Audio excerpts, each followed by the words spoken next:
It's all about perspective. And not only is it all about perspective, it's about the choice in choosing or deciding which perspective you want to choose in the moment. Karma, like Newton's law, is for every action there's an equal and opposite reaction. How you choose to engage with someone builds up on your karma. It's kind of how it works. So the question that I have for you is, in every moment, how do you wish to show up?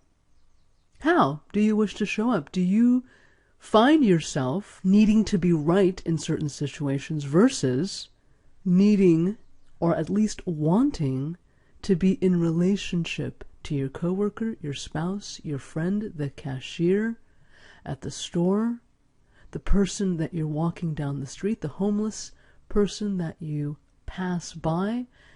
How do you choose so that you can shift from being right and judging to in relationship and connected? How does one begin to even make that choice? Let's, for a brief minute, revisit this diagram. We have so many beliefs running simultaneously that most of them are unconscious. In fact, 95% of our thoughts are unconscious throughout the day.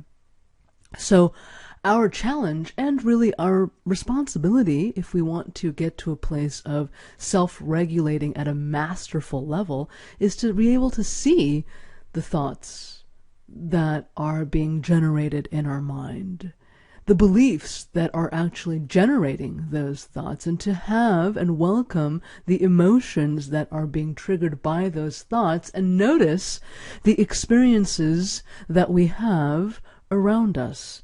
When we get to a place where we can actually see and notice in a witness stance, Deepak Chopra talks about the observer stance, in a witness stance, we then have greater access to choice.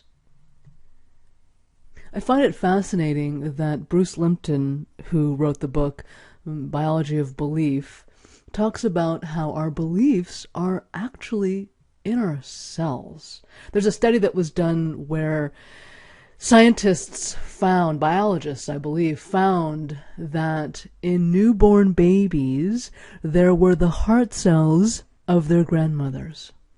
That to me is remarkable. If we have the presupposition that ancestral beliefs are passed down transgenerationally and unconsciously, it doesn't surprise me that Bruce Lipton's work would state that beliefs are held in the cells. But here's the crazy thing. Those cells, those atoms, those molecules, 99 point, and you can see the 9 following the decimal point, are empty. Yeah, empty. So that begs the question, where are your stories coming from? Where are your stories, your beliefs, coming from? When we choose to have a stance in where we are absolutely certain that we're right, we cannot have the connection that we seek. We are all looking to bond. We are all looking to belong at any and every level. You walk into a party and the very first thing you do is assess the situation. Who's safe? Who isn't? Who do I want to connect with? Right? That's the first thought. Who do I want to walk up to and make connection with? And if you do that in a place of being right, you may not have the level of success or the level of connection in which you're seeking.